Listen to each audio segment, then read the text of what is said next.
a 200 million rand substance stash, a 360 million rand police health tender, WhatsApp messages about the president's ID number as well as other personal details, and police brutalization allegations against elite cops.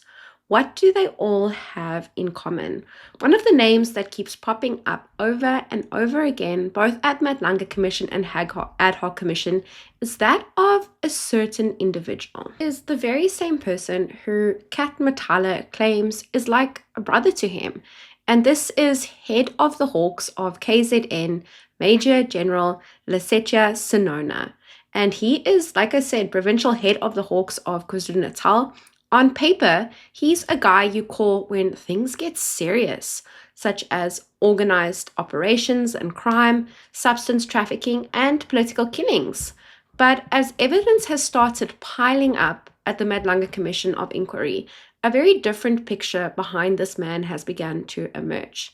According to Witness X and other testimony, Senona isn't just a senior cop.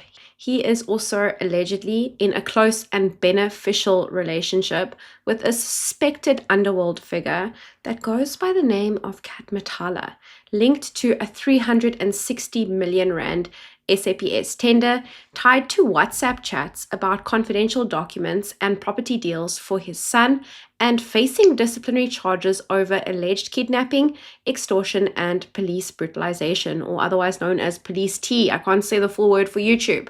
This is not a full story. This is someone at the top of one of South Africa's most powerful crime-fighting units. And to really understand what's going on, we have to follow the money. And there is a lot of money involved here. So at the heart of these allegations is that 360 million rand SAPS contract, the one that was given to Matlala. And the deal was simple on paper. A company called Medicare24 Swane, owned by alleged tender entrepreneur Vusimuzi Matlala, would provide health services to the SAPS. Remember when Kat testified before the Parliamentary Ad Hoc Committee, they went to him in CMAX. He said that it was sort of like a franchise. Remember those two individuals who were named Rian van Venter and Mike van Wyk? They owned Medicare24, the holding company, and Kat was sort of going to run this as like a franchise, and they were going to come in and manage everything for him. Sounds a little bit dodgy to me, but anyway, this 360 million rand contract is amounts of money that we are talking about here that you and me as normal South Africans, we cannot imagine this amount of money. But here is when things get interesting. In May 2025, National Police Commissioner Vani Masimola pulled the plug. He cancelled the Medicare24 contract and said bluntly that the company should never have passed the initial bidding stage. Remember, Mkhwanazi is actually the one who initiated that procedure. He cancelled that contract on Kat. What I suspect happened, and this is my own speculation, is that he went to go and talk to Bele, and he withdrew the charges against the PKTT, and that is when Mkhwanazi and Cedric Sabia got a little bit upset with him, and they decided, hey, listen, let us remind you who feeds you. And then they're the ones that pulled the plug on that. That is just my own personal opinion. Now, according to Masimola, the entire tender process was riddled with irregularities and flaws. Go back to my previous videos on the Cat where we talk about the two people who were involved in the tender and how it was awarded to him. And we can trace money flowing from Cat's accounts to their accounts, or people related to them's accounts. So, a massive contract cancelled for irregularities, a politically connected tender entrepreneur, and in the background is someone who has been flying a little bit under the radar, and who I want to talk a little bit more about on this channel is Major General Senona. From testimony at the commission, we have heard claims that Matlala himself, and those recordings to witness C, remember the ones now he says is manipulated and that his voice was manipulated, told investigators that Senona helped him secure the SAPS tender. He is one of the cops that Kat knows very well. And when the contract was cancelled, well, we have the WhatsApp messages to show just what went down. Now, when Hawks investigators arrested the Cat in May 2025 for the attempted murder of his ex-girlfriend, they seized his phone. And inside that phone was a wealth of information. Months of WhatsApp chats with some very powerful people. According to witness X, remember he couldn't be identified. He testified from a secure location at the Madlanga Commission. The chats between Matlala and Senona ran from the 22nd of December 2024 to May 2025. So just, before he was arrested. And they showed a bunch of things. So friendly language, a lot of good afternoon, brother, repeated attempts to set up meetings, discussions about tenders, and even talks about property deals involving Sesona's son, Tatu. But one exchange stands out. In May 2025, Kat is not a really happy kitten because his Medicare contract has just been cancelled. Senator Mkhwanazi and then Fani Masimola have since pulled the plug. And Senona sends Matlala a link to a news article about the cancellation. And then he writes, "This is so sad. And it leaves one with no choice but to seek legal advice on this issue with a view to challenge this decision." Matlala replies, "True. My advocate advised I should make an interdict within 48 hours. And Senona responds simply, "Take them on."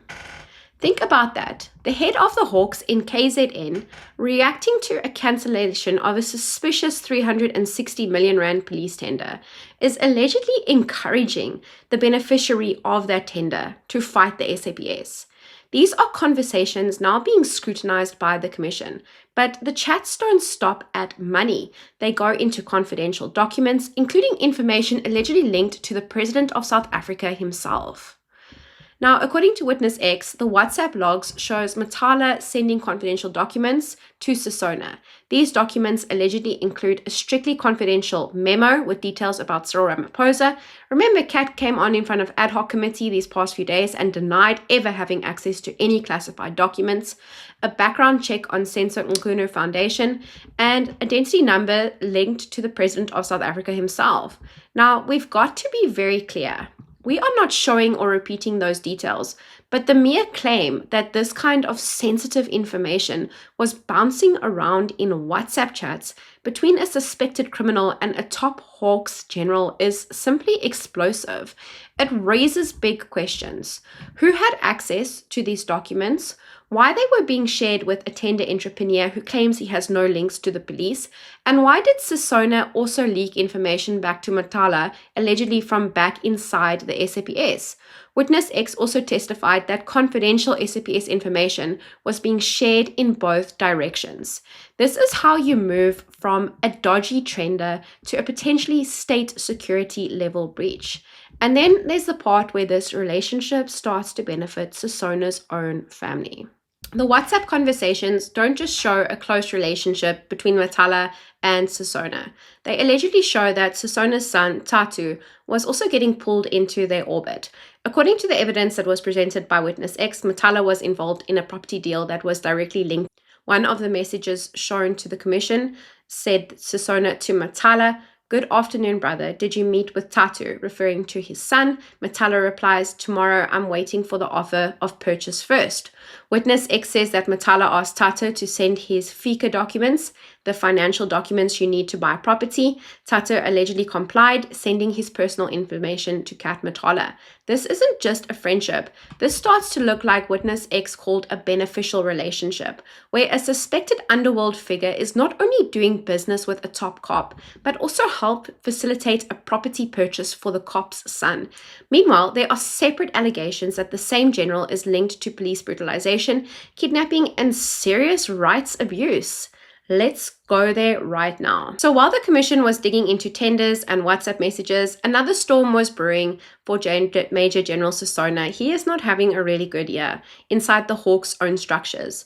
A complaint was lodged by Mozambique businessman Ishmael Ramos Nangi and his brother-in-law Stephanie da Costa Brights. The allegations that they were kidnapped, assaulted, teed, extorted, and unlawfully retained by a group of KZN officers, including Major General. According to their affidavit, they were arrested on the 19th of November 2024.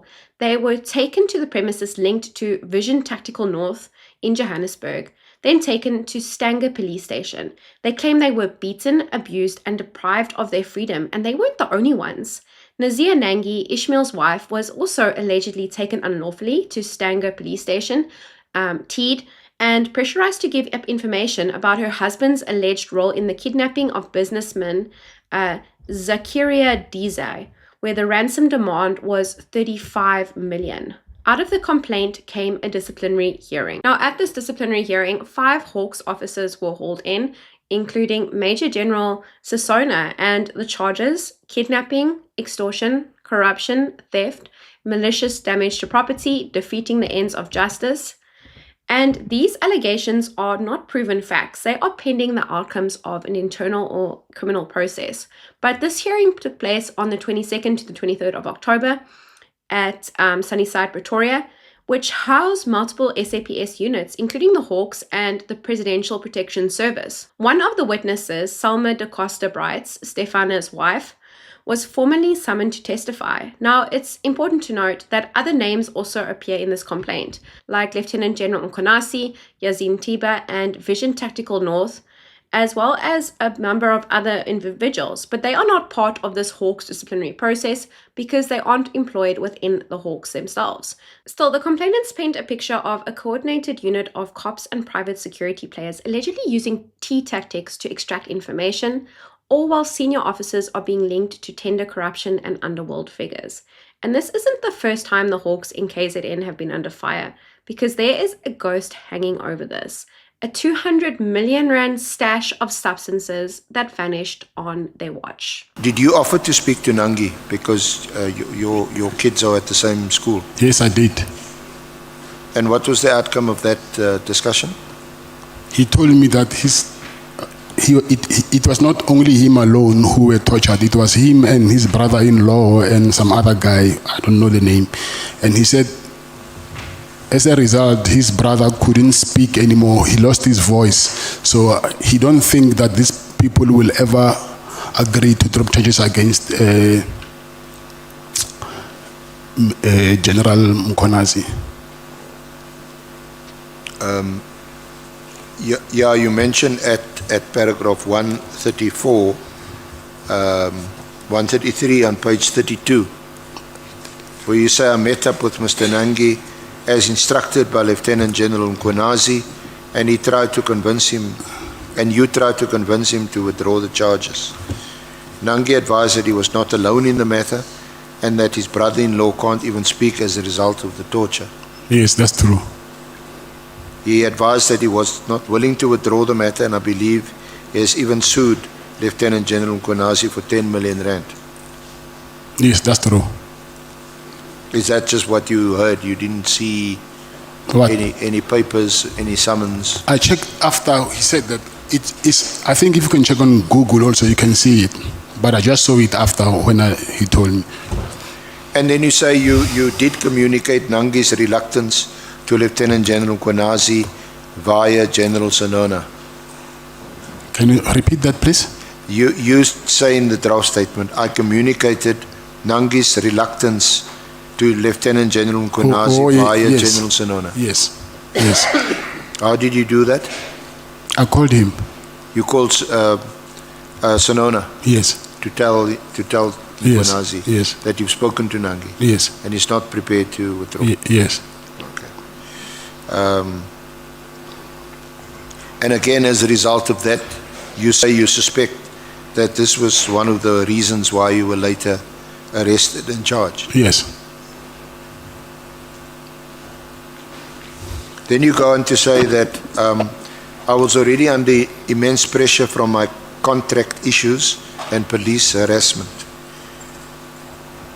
I did start giving Brown Mogotsi money because Minister Carri advised me to keep on entertaining him. And this also added to my financial strain. However, you reached a point where you just decided, no, this thing will end anyway. I couldn't keep giving these people money. Then you say you eventually stopped taking calls and giving money to Minister Carri and others involved. This decision came on a Friday. The very next week, on a Wednesday, you were arrested and charged with the attempted murder of your ex-girlfriend. I believe my arrest was a direct consequence of my decision to stop cooperating with their demands for money and my refusal to continue what I saw as their extortionate schemes. Yes, I agree. Do you want to add anything to that? What page are you on? Sorry? What page are you on now? That was on page 32, and I was reading you from paragraph 135, 136. Okay, it's fine. Do you want to, do you confirm that, or do you want to add anything Yes, further? I'll confirm, but I'll add later when I'm with my legal team. I'll confirm what is here, but I'm saying... Now let's rewind to 2021. At the Port Shepstone Serious Organised Crime Offices, a massive stash of substances, 541 kilograms to be exact, worth around 200 million rand disappears. According to the Hawks spokesperson, the break-in happened between 4 p.m. and 7 a.m. Suspects allegedly forced open the windows, they tampered with a safe where exhibits were kept, they ransacked the office, and they walked away with more than half a ton of substances. A case of business burglary was opened, and the Hawks said that they were investigating.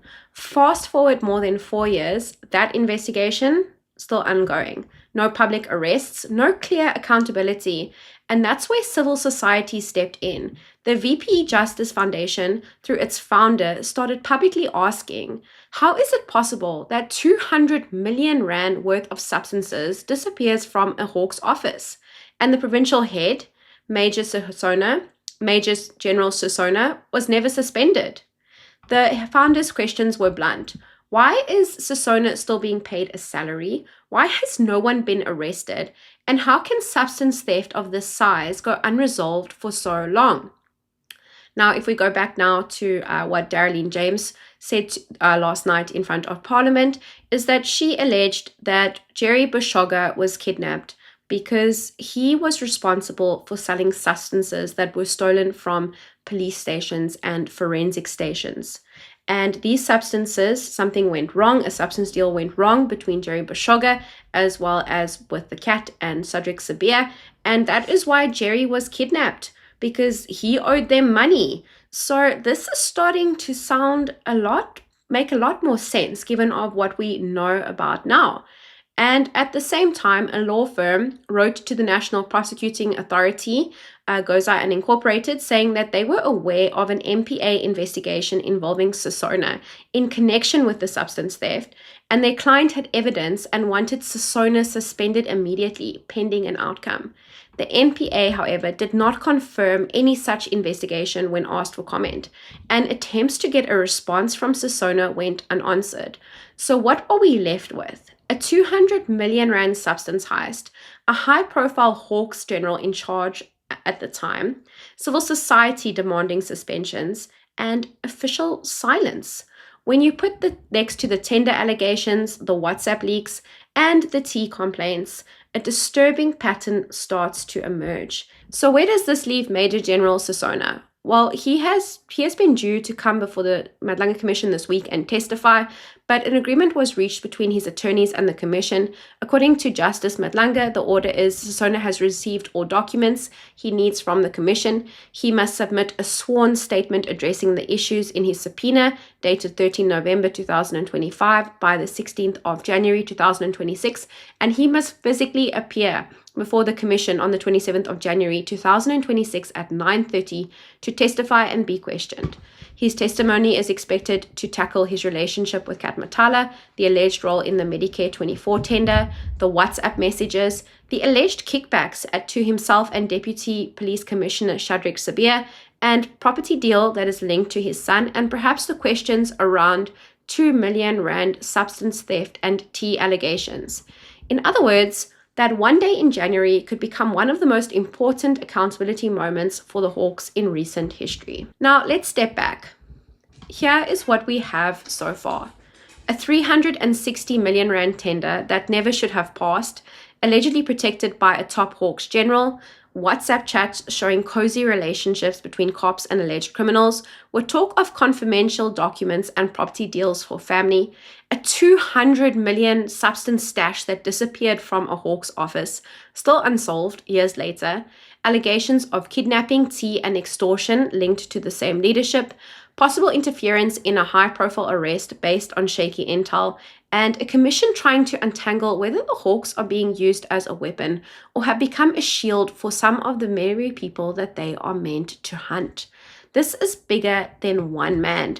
It's about whether South Africa can trust its elite crime-fighting units. Can you trust a system where tender entrepreneurs allegedly pay kickbacks to top cops, state secrets leak into private WhatsApps, and massive substance exhibits vanish without consequences? I want to stress this again. These are allegations, not convictions. Every person named is entitled to the presumption of innocence until proven otherwise in a court of law or through proper disciplinary processes.